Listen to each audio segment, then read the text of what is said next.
Alright guys, it's come around time to have a bit more fun with the Danish Gambit. I've got 10 quick games to share with you. They all end with a win for white within 20 moves. But first let's quickly go over the Danish Gambit. It's an absolute favourite of mine. And here I've got the chess.com Explorer open. It's set to my games.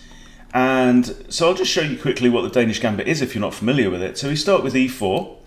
And you can see here that in my entire history on chess.com, between 1000 and 1500, then e5 is by far the most common. About 2/3 of all responses nearly are e5. Okay, so you'll see e5 most of the time at the lower levels. So to do the Danish Gambit, you continue with d4, which is called the center game. And here you can see that as white, I've got a huge advantage here.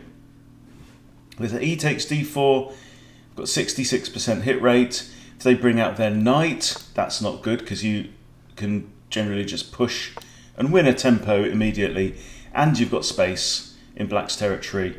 So bringing the knight out isn't good. d6 isn't brilliant either because you can capture, and if they recapture, you exchange queens, and black's lost castling right straight off. Okay, so that's not fantastic either. But the most common move by far is e takes d4, and then you continue. So the idea with gambits is that you are tricking your opponent into capturing a pawn or two pawns, and in return for that, while they are using their turns to eat pawns, you get to develop. So with the Danish, you now push another pawn, you offer another pawn to this voracious, well, it was Eddie the e-pawn, he's now come here. And you can see if d takes c3, I've got a 69% win rate with this. And this is in rapid, okay? Not just blitz. In blitz, 58%. So I do even better in rapid, weirdly, than I do in blitz. So pawn takes there. Now there's a couple of approaches here. One is knight takes c3. This is the one that I think Gotham Chess suggests is ideal. I haven't played that very much, and I've won 2 out of 5 games with knight takes c3, but it's perfectly respectable. But the full Danish, as I call it, continues with bishop to c4. So you're offering up yet another pawn. And black very often, so you can see it way more than half the time, probably 2/3 of the time, will think, look, I'm already 2 pawns up. This guy's out on his own, deep into enemy territory. He hasn't got long to live. I might as well grab another pawn, okay? So what you do then is bishop takes b2, and I've got a 70% win rate with this. The beauty of it is that you've got these 2 wonderful bishops coming down the line here, okay? And the idea very often is that you want to bring your queen out to one of these squares and target the f7 square. So very often you'll see either the knight come out here to defend that. Now if you haven't taken on b2, then you have the option to capture the knight with your dark squared bishop. But very often as well you'll see the queen come out to one of these squares as well. So let's just briefly run through 10 quick games. 9 of them I think are mine. And we'll just go from the start. e4, e5, takes, and the bishop comes out, okay? Here we have takes on b2, bishop takes. Queen blocks. There's some great traps in this. This pawn is often a decoy as well. So when the queen comes out to e7, then this knight move is great because this knight wants to come, say, here, hit the queen, and also target c7, okay? So here we have c6 is pushed, removing that square from the knight. Develop the other knight, we have d5. Bishop just drops back. Pawn takes. Castles. Notice here there's always this threat, this danger for black of having the queen and king in line, yeah? Pawn takes. Rook e1. And how does black block this? I think there's only one possible move. Bishop e6 was played. Bishop takes bishop, pawn takes, and now queen takes the pawn on f3. Knight comes out, queen gives check, pawn push, okay? Again, weakening black's position, okay?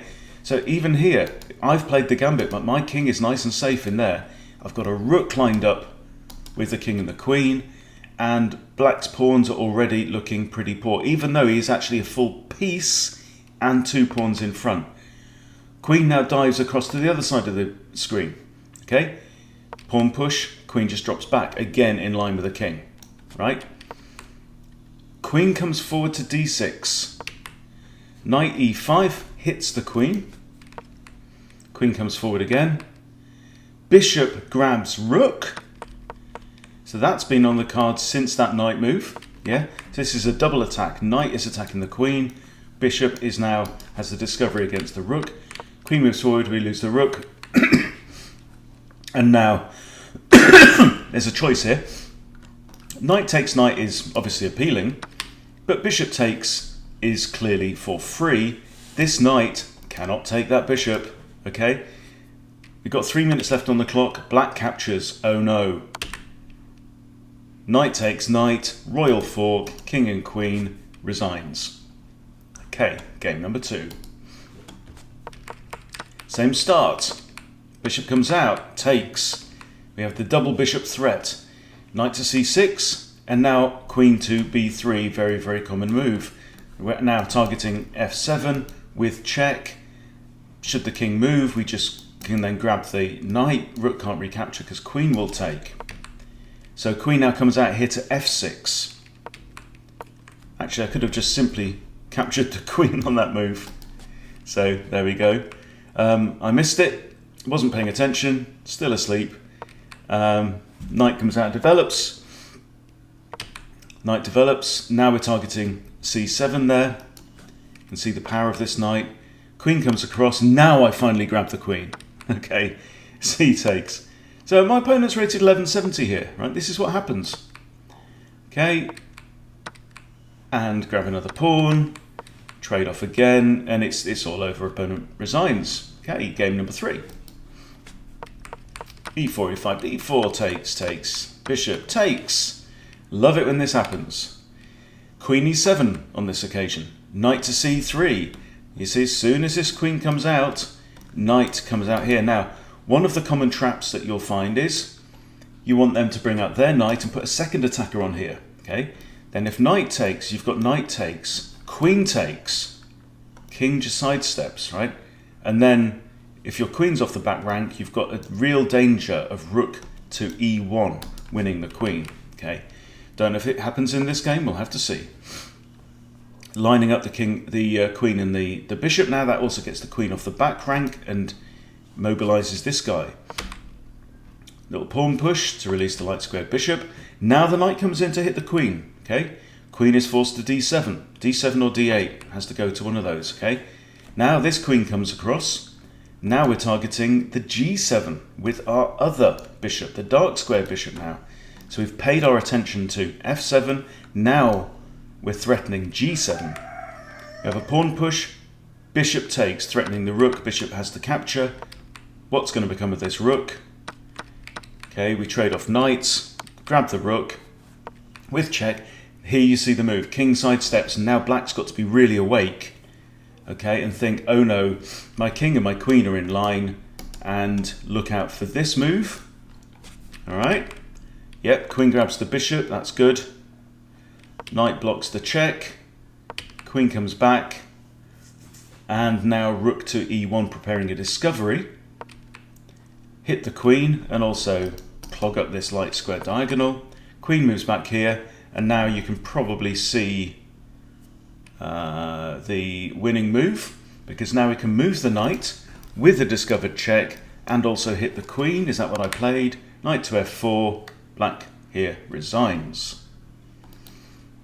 So if you like flying by the seat of your pants, this is a good opening. Okay, this one isn't mine. This one was sent to me. Party Next Door 7, rated 716, has been watching my videos, sent me this game. This is a 5-minute blitz game, but they're playing a player rated 1019. That's 300 points higher. e4, e5, d4 takes, c3 takes, bishop c4 takes, bishop takes, okay? Same setup, completely, the full Danish. Right, and here we have f6, which is less usual. I mean, it is the forget about it pawn. The queen could here come out with check. That would force another pawn move, or weakening. But queen b3, so we're threatening, obviously, bishop f7, which would force the king to move again. Queen comes to block, and now we've seen this. Bishop takes knight, rook can't recapture. Okay, now what I would probably play here is simply king f1. Okay, and then maybe get the knight out, something, even knight to here, so as not to threaten the queen, not to try and make a move. But here we play knight e2. That leaves this pawn on g2 undefended. But bishop b4 check. Knight blocks, hitting the queen. Bishop takes, bishop takes. Okay. Now the rook grabs the bishop down there. Queen grabs rook. That was just a lack of attention there. There's only one square for the king. Hit the queen. Queen moves. Check again. So now the king is really running out of squares. I think the king actually cannot move here because the queen's guarding those, bishop's guarding those. So the only thing for it is to block with a pawn. Now this is a nice move. Rook to c1 hits the queen again. If queen moves, bishop takes on d6. All right. So if pawn takes here, for example, we've got rook down to there. See, we do have c takes d6, and now, yeah, rook c7 is check, and there's only one legal move. Again, the king's got nowhere to go.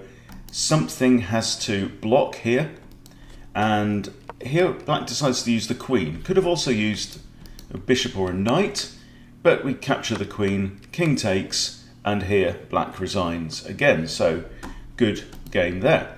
All right, game number, what is this, number 5. Same opening and takes. Okay, now bishop b4. You'll see this a lot. This comes up a lot. It's very tempting to develop the knight to c3. Maybe if bishop takes, you recapture with the bishop.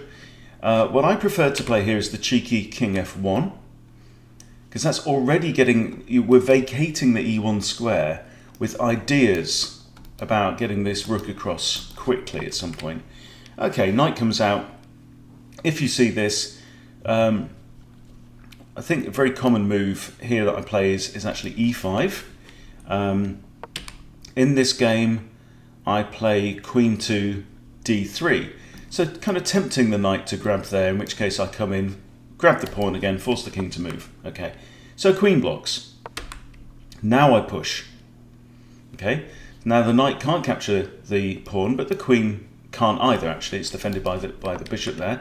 So knight comes around as a second attacker. I develop my knight, takes, black castles. Rook e1, rook e8. Now we attack the queen, and where's this queen got to go? So can't go here or here, or here or here, right? So the queen is going to have to go somewhere on this diagonal, right? And if she does that, she has to vacate, abandon the defense of f7. That's going to come with check and win the rook. And again, this is my buddy, OK Chess Player 48.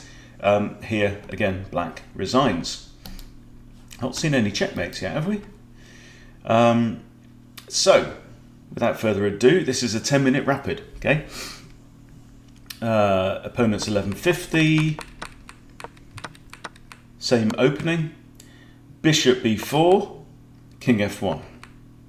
Knight to c6, and now, again, this is one of these threats. Anytime that bishop comes out, it's undefending g7. The rook is gone. Here I can grab the rook or grab the knight. I decide to grab the knight and maintain the threat on the rook. Because black going to play f6? I would imagine f6. But now, queen h5 check. Okay. There's no way to block now that the f-pawn has moved. All right. So the king has to go to here. And now can you see the final move? Boom. Queen f7. Checkmate. All done. Okay. Game number 7, I think now. Okay. This is a 5-minute blitz. Opponent's rated 1346. Same start. Now here again, he's moved the f-pawn, inviting the queen to there. There really is only one move here, which is going to be g6. g6 is played. So already this king side is looking rather spacious. Queen comes across now, looking at a cheeky checkmate on f7. Queen has to block.